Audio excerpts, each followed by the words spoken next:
Luis Armando Sotomarina, mejor conocido por generaciones como El Chicote, nació el 1 de octubre de 1909.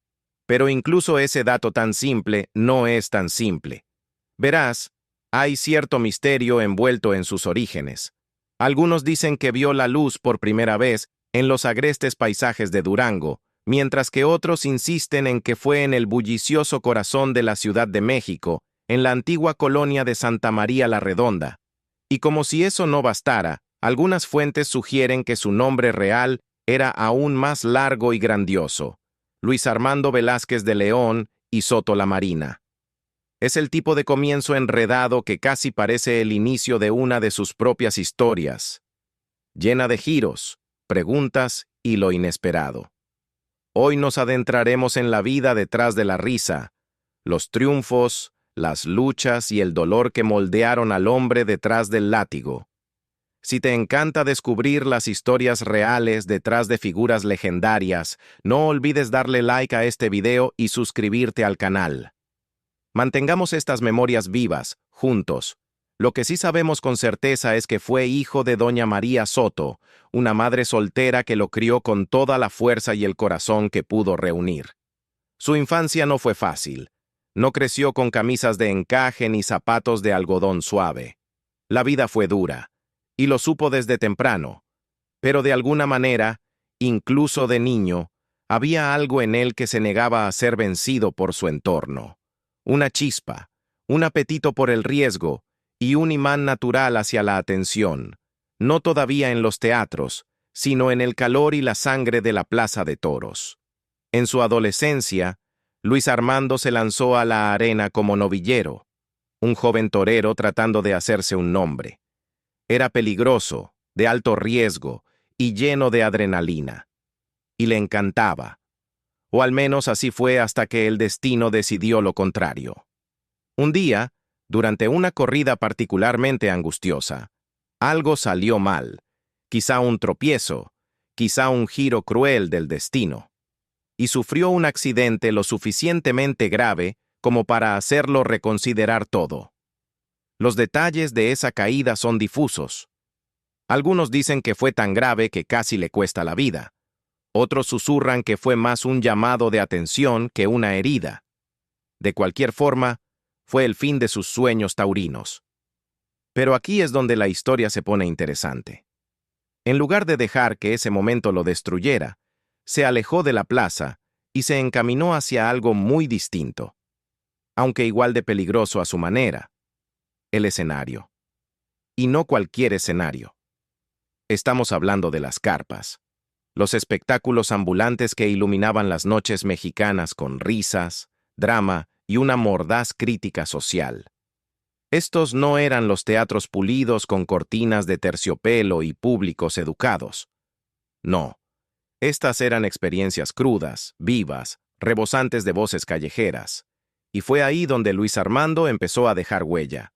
Su debut ocurrió el 27 de diciembre de 1927, dentro de la Carpa Mariposa, donde apareció como un compañero cómico. No era la estrella, todavía, pero incluso en ese papel secundario, la gente lo notó. Tenía ritmo, sentido del tiempo y una presencia que llenaba el espacio. Más importante aún, tenía algo raro e imposible de enseñar: espíritu, una conexión natural con el público. Ese tipo de encanto que hace que la gente se incline y escuche, aunque no sepan por qué. Pero un nombre como Luis Armando Soto Marina no caía precisamente con facilidad en la boca. Ahí entró en escena la empresaria Concha Bustamante. Ella lo vio actuar y le gustó lo que vio, pero no se anduvo con rodeos. Le dijo de frente que su nombre era demasiado rígido, demasiado largo, demasiado formal. Y entonces, al ver cómo bailaba la rumba, con ese swing en las caderas, le dio el apodo que quedó para siempre: el Chicote. Así, el hombre con el nombre largo y noble se convirtió en el chispeante ingenioso que todos recordarían. Las carpas donde actuaba no eran solo escenarios, eran espejos crudos y honestos de la vida cotidiana, llenos de humor, dolor, política y chismes. Y en ese mundo, Chicote no era solo otro cómico, era la chispa que iluminaba el lugar. Su energía intrépida hacía que las multitudes lo adoraran y hasta los poderosos lo notaban. La leyenda dice que el propio presidente Lázaro Cárdenas presenció uno de los sketches más famosos de Chicote, sobre un cura y un monaguillo. Era agudo, irreverente e hilarante. Al presidente le gustó tanto que le regaló a Chicote su propia carpa, lona incluida, para que pudiera montar su propio espectáculo. Ese tipo de salto, de artista callejero a favorito presidencial, solo ocurre cuando alguien sabe exactamente cómo tocar los límites. Justo lo necesario. Chicote tenía ese instinto, y pronto su fama superó las carpas. El cine llamó a su puerta. Ya había hecho ruido en la carpa mariposa en el 27, pero ahora era una fuerza. Ese sketch del monaguillo lo había vuelto legendario, colocándolo junto a íconos como Manuel Medel y Carlos López Chaflán. Luego llegó 1936, el punto de inflexión. Su primera película, Los apuros del Chicote, lo dijo todo. Un torpe y travieso desvalido con corazón, y así fue como lo interpretó. No era pulido, pero era real. Sin pretensiones, sin actuar, solo divertido y profundamente humano. Desde ese momento, su carrera cinematográfica explotó. No era el galán que conquistaba a la chica, pero no lo necesitaba. Su encanto era inolvidable. Solo verlo en pantalla hacía sonreír a la gente. Tenía ese talento raro para ser el compañero sin desaparecer en el fondo. De hecho, había muchas películas donde el público solo esperaba sus escenas. Las estrellas podían tener el crédito principal, pero Chicote daba alma y risas a la película. Esta fue la época de oro del cine mexicano, y Chicote estaba en el centro de todo, un verdadero ladrón de escenas. Igual partes travesura, corazón y sincronía cómica perfecta. Ya fuera como el vecino chismoso, el cantinero pícaro o el amigo leal, siempre se sentía auténtico. Y trabajó con todos. Pedro Infante, Jorge Negrete, Pedro Armendáriz, Luis y Antonio Aguilar. El Piporro, María Elena Velasco, tú nómbralo. Todos compartieron pantalla con el Chicote, porque cuando necesitabas corazón, sentido del tiempo y risas garantizadas, él era a quien llamabas. Ya fuera cabalgando con Jorge en Juan sin miedo, bromeando con Pedro en Si me han de matar mañana, o aportando profundidad a Flor Silvestre con Armendáriz, Chicote siempre estaba ahí, sin opacar a nadie, siempre sumando. No era el plato principal, pero era el chile que hacía inolvidable la comida. Incluso circulaba un rumor persistente de que era pariente de Fernando Soto, Mantequilla, otro querido cómico de esa misma generación dorada. Pero no, eso no era cierto. Mantequilla era hijo de otro actor cómico, el Gordo Soto. Aún así, Chicote y Mantequilla compartían algo esencial: la habilidad de interpretar esos papeles aparentemente pequeños que en realidad lo cambiaban todo. Chicote tenía ese instinto. Sabía exactamente cuándo intervenir con una risa, una mirada, una frase que robara la escena sin secuestrarla. Eso no es algo que se pueda enseñar. Y en muchos sentidos, esa humildad, ese entendimiento de su lugar en el panorama general, fue lo que lo hacía tan valioso para los directores y tan querido por el público. Pero aunque todo parecía brillo y diversión en pantalla, detrás de cámaras, la historia era muy diferente. Armando Soto la Marina, el hombre detrás del personaje Chicote, no siempre fue el payaso afable que el mundo amaba. Fuera de cámara, era un hombre completamente distinto. Amigos y colegas lo describían como explosivo, temperamental, incluso intimidante. Bastaba una palabra equivocada, una mirada de reojo, para que estallara como un cohete. Él mismo admitió en una ocasión que parte de ese temperamento venía de sus primeros días como torero. Esa misma energía nerviosa que lo hacía valiente en la plaza lo acompañó toda la vida. Y desafortunadamente, esa intensidad no se limitaba solo a la ira. Chicote tenía una relación complicada con el alcohol. Le gustaba beber, Y a veces no se detenía en 1 o 2 tragos. Cuando ese interruptor se activaba, cuando las copas hacían efecto, el hombre que hacía reír podía convertirse rápidamente en alguien con quien no querías estar cerca. Y no se trataba solo de palabras arrastradas o discusiones ocasionales. Chicote podía volverse violento. Si algo en el set no salía a su modo, alzaba la voz, insultaba a la gente, incluso los empujaba. Peor aún, no era raro que apareciera cargando un arma. Más de una vez, cuando perdía el control, metía la mano bajo su chaqueta o cinturón y sacaba una pistola. Eso no es ficción. Es un hecho que varios que trabajaron con él compartieron. Algunos estaban justificadamente asustados. Nunca sabías qué versión de Chicote ibas a encontrar. El genio cómico o el hombre con un arma cargada y un temperamento explosivo. Por mucho que los productores admiraran su talento y carisma, eventualmente tuvieron que imponer reglas claras, insistiendo, casi suplicando, que respondiera a sus llamadas, que se presentara sobrio y que aprendiera sus líneas. Hubo un momento en que Armando Soto Lamarina, nuestro querido Chicote, simplemente dejó de presentarse. O cuando lo hacía, ya no era la presencia alegre y confiable que todos conocían. En algún punto, el profesional empezó a quedar atrás del personaje y el set, ese espacio sagrado de colaboración, se volvió más frágil con el presente. Un incidente en particular se ha contado casi como una leyenda, porque dice mucho no solo del caos interior de Chicote, sino también de quienes lo rodeaban. Involucró a Jorge Negrete, el icónico charro cantor, quien representaba todo lo que Chicote luchaba por ser en ese momento: respetado, puntual, disciplinado. Jorge se tomaba en serio su oficio. Llegaba a tiempo, bien arreglado, preparado, respetuoso. Respondía a cada exigencia de los productores con elegancia, por más tediosa que fuera. Podría ser una estrella, pero nunca se comportaba como si estuviera por encima del trabajo. Así que, naturalmente, cuando trabajaron juntos en una película y Chicote llegó tarde, otra vez, eso llevó a Jorge al límite. La tensión que había estado creciendo estalló.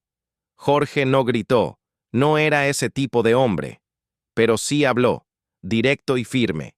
Le dijo a Chicote que si seguía bebiendo así, viviendo tan despreocupadamente, moriría joven. Peor aún, le advirtió que ya nadie lo tomaba en serio. Esa honestidad duele, especialmente cuando viene de un amigo. Pero en lugar de reflexionar, Chicote reaccionó con furia. Y aquí la historia toma un giro oscuro, más parecido a un thriller noir que a una anécdota de camerino. En medio de ese intercambio acalorado, Chicote metió la mano en su pantalón y sacó la pistola que siempre llevaba. Sí, siempre. Y sin dudarlo, amenazó a Jorge. No solo agitó el arma, sino que lo desafió a resolver las cosas a balazos. Habría sido fácil que esto terminara en tragedia. Pero Jorge Negrete, siempre sereno y equilibrado, logró calmarlo.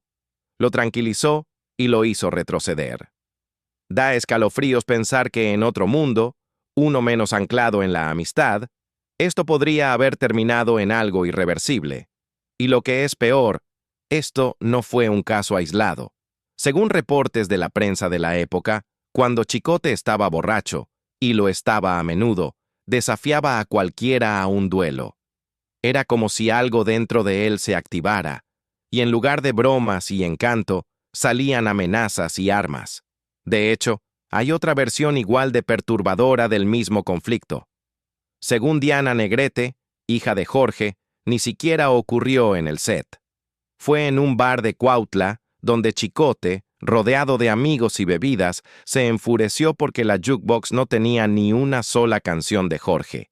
Ese detalle le dolió demasiado. No podía creer que alguien tan reverenciado como Jorge no fuera homenajeado en un lugar así. En un estado de decepción y lealtad descontrolada, sacó su pistola y disparó a la jukebox. Imagínate el caos, el miedo en el lugar, los amigos agachándose para protegerse. Pedro Armendáriz y Eulalio González Piporro entraron apresurados para calmar la situación, para traerlo de vuelta a la razón. Pero Chicote ya estaba más allá de la razón. Incluso se volvió contra ellos, desafiándolos a disparar, lanzando ese mismo viejo reto. «Vamos, demuéstrenme que son hombres». Para Chicote, esa pistola no era solo un arma, era un accesorio de su drama real. Un símbolo de desafío, de dolor, de algo sin resolver dentro de él. Y poco a poco, ese tipo de episodios lo fueron aislando. Los amigos comenzaron a distanciarse, no porque dejaran de quererlo, sino porque dejaron de sentirse seguros. El hombre que una vez iluminó la pantalla se volvió un riesgo, y eso lo quebró. En su desesperación, Chicote hizo algo que nadie esperaba. Inició una huelga de hambre frente al sindicato de actores. La institución ahora conocida como la Asociación Nacional de Actores. Se plantó en protesta, muriéndose de hambre para que lo volvieran a contratar. La ironía. El presidente del sindicato en ese momento era nada menos que Jorge Negrete, el mismo amigo a quien había amenazado con una pistola. La vida tiene esa forma de regresar en círculos. Y aunque no está claro si fue compasión, culpa o solo la esperanza de recuperar a un viejo amigo, Chicote consiguió lo que quería. Lo reincorporaron, pero solo para papeles menores en producciones de bajo presupuesto. Las luces del estrellato se habían apagado y lo que quedaba eran fragmentos de lo que pudo haber sido. Y sin embargo, a pesar de todo, a pesar del alcohol, las amenazas, la caída en desgracia, Chicote sobrevivió. Vivió hasta los 73 años.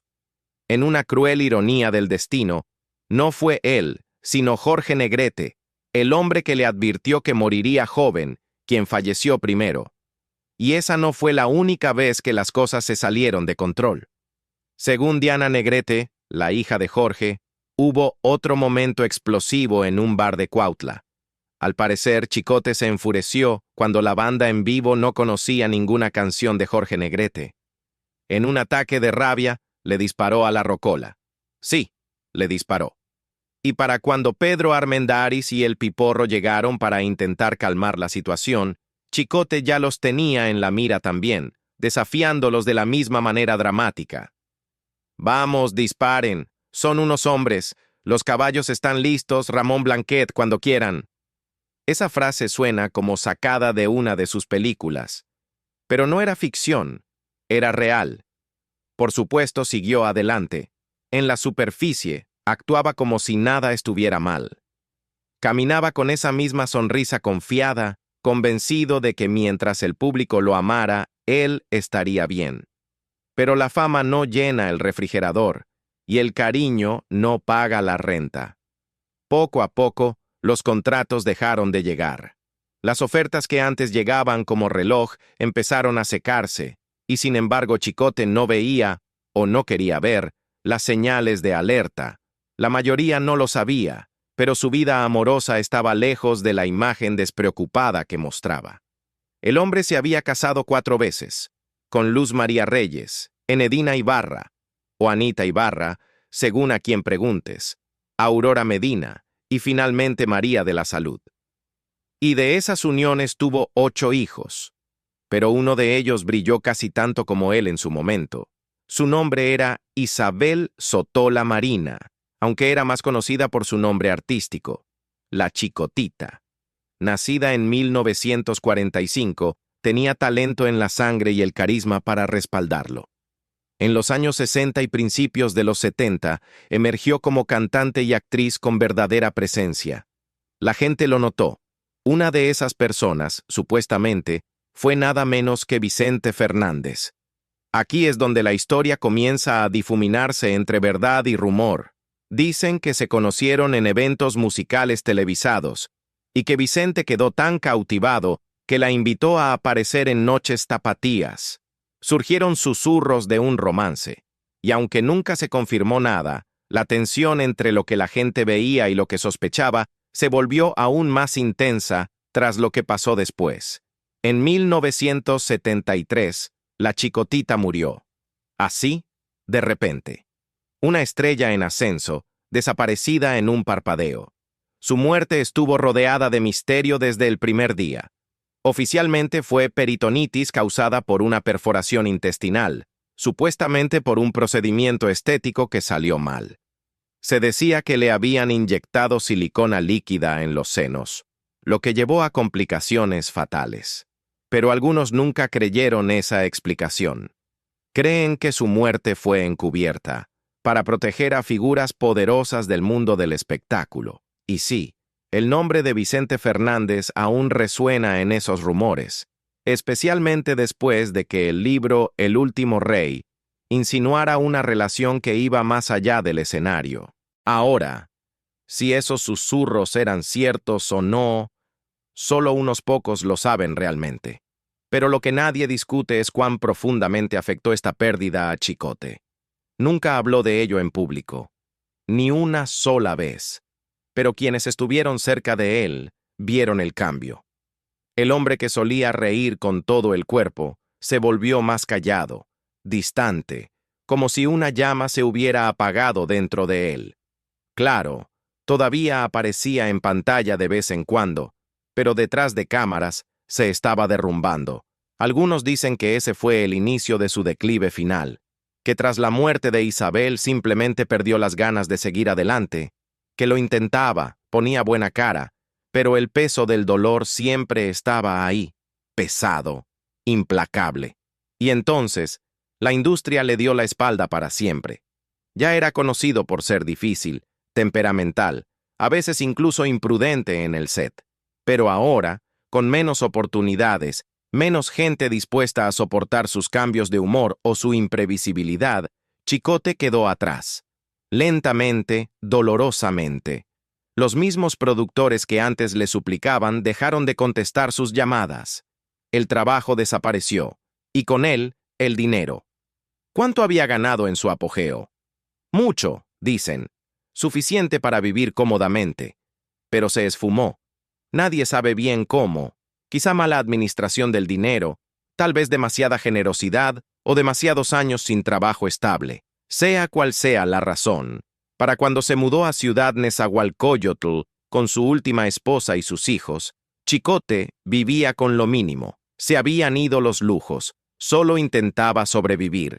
Entonces vino un momento que fue tanto desgarrador como poderoso. Por pura desesperación, Chicote tomó una postura.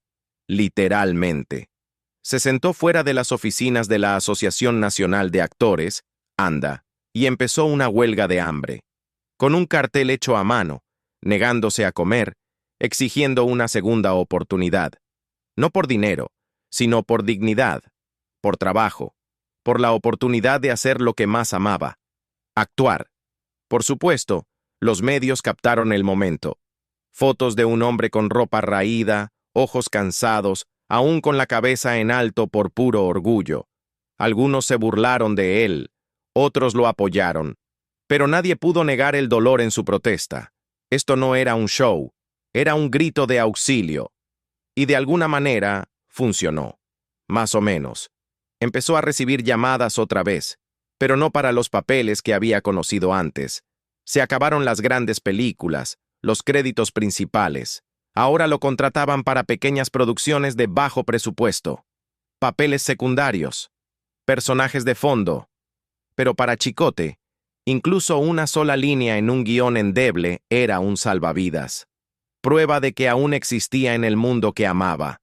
Se aferraba a eso. Cada pequeño papel, cada momento en pantalla, significaba algo. Y aunque el mundo lo viera como una reliquia, un hombre de otra época, no le importaba. Seguía apareciendo, guión en mano, listo para darlo todo.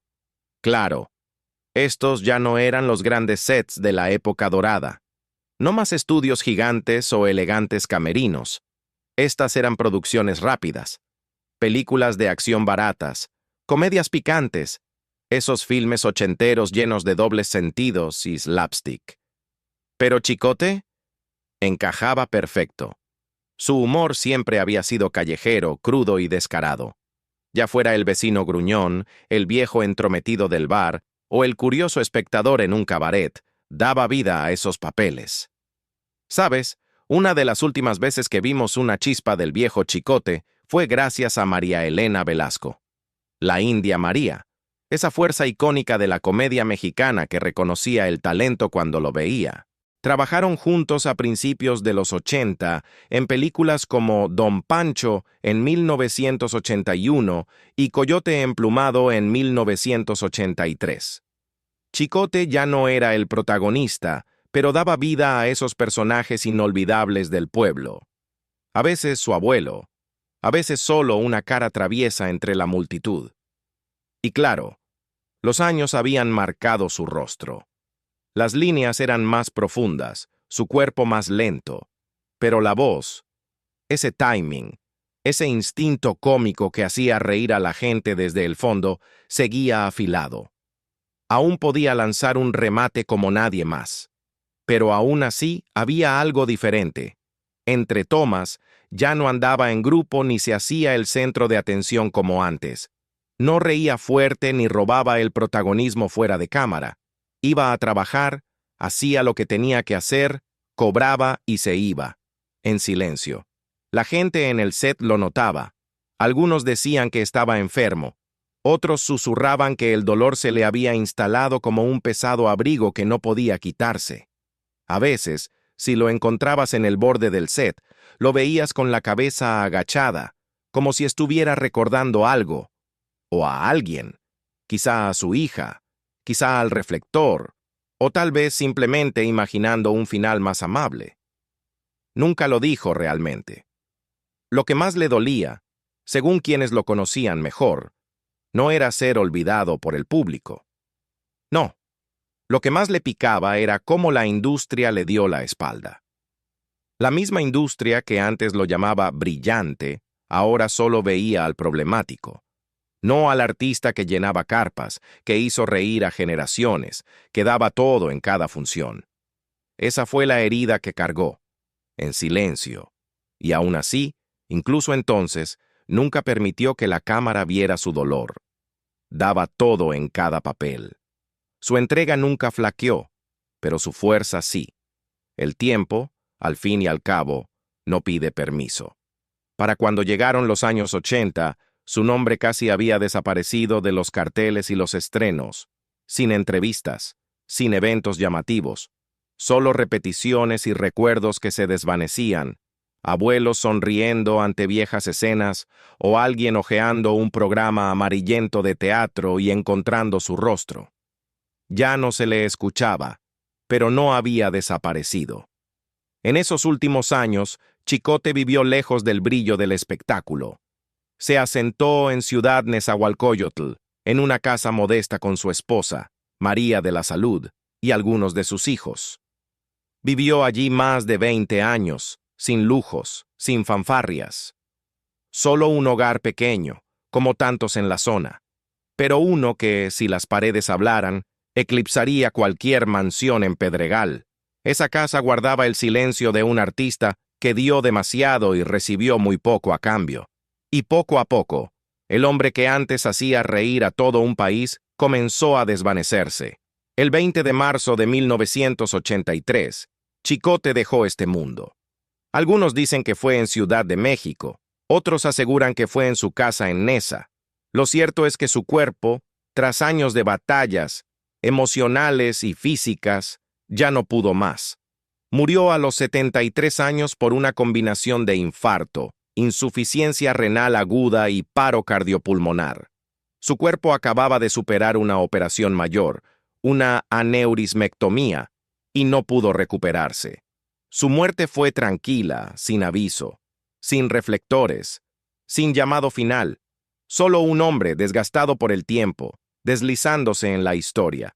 Sus restos fueron enterrados en el Panteón Jardín de Ciudad de México, en la sección de actores.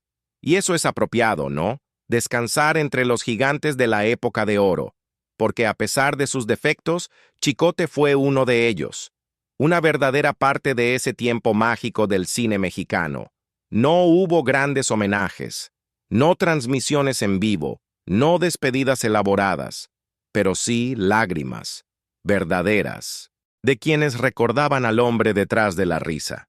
La mente aguda, el espíritu valiente, el corazón que nunca se rindió, aunque debiera haberlo hecho. Los más cercanos dicen que en sus últimos días, Chicote aún sostenía un sueño. Quería regresar a la Plaza México, no para lidiar con toros como hizo en su juventud, sino para tomar el escenario una vez más. Soñaba con dar un monólogo, una despedida, una historia contada con todo el humor y el corazón que aún le quedaba. «Déjenme contar una historia más», dijo. Pero la vida no le dio esa oportunidad. Aún así, la historia sigue viva, porque no importa cuántas puertas se cerraron, el legado de Chicote nunca lo hizo. Apareció en más de 130 películas. Y aunque su nombre no siempre estuvo en la marquesina, fue él a quien la gente recordó. No era solo un alivio cómico, era el alma de tantas historias. Trajo algo crudo, algo real a la pantalla, desde los años 30 hasta la era de la televisión. Y aunque su vida personal estuvo marcada por el dolor, las peleas y largos silencios, no se puede borrar lo que dio a la comedia mexicana. Recibió medallas por 25 y 50 años en ANDA. Fue reconocido no solo en México, sino en Centro y Sudamérica. Hizo reír a la gente. Estuvo junto a leyendas. Llenó carpas de alegría y pantallas de cine de magia. No fue perfecto, pero fue inolvidable. Y ese es el tipo de fama que el tiempo nunca puede robar. Si esta historia te conmovió, no olvides darle like, suscribirte y acompañarnos mientras mantenemos viva la memoria de leyendas como Chicote, una historia a la vez. ¿Cuál es tu película o actor clásico favorito que crees que merece más reconocimiento? Cuéntame en los comentarios.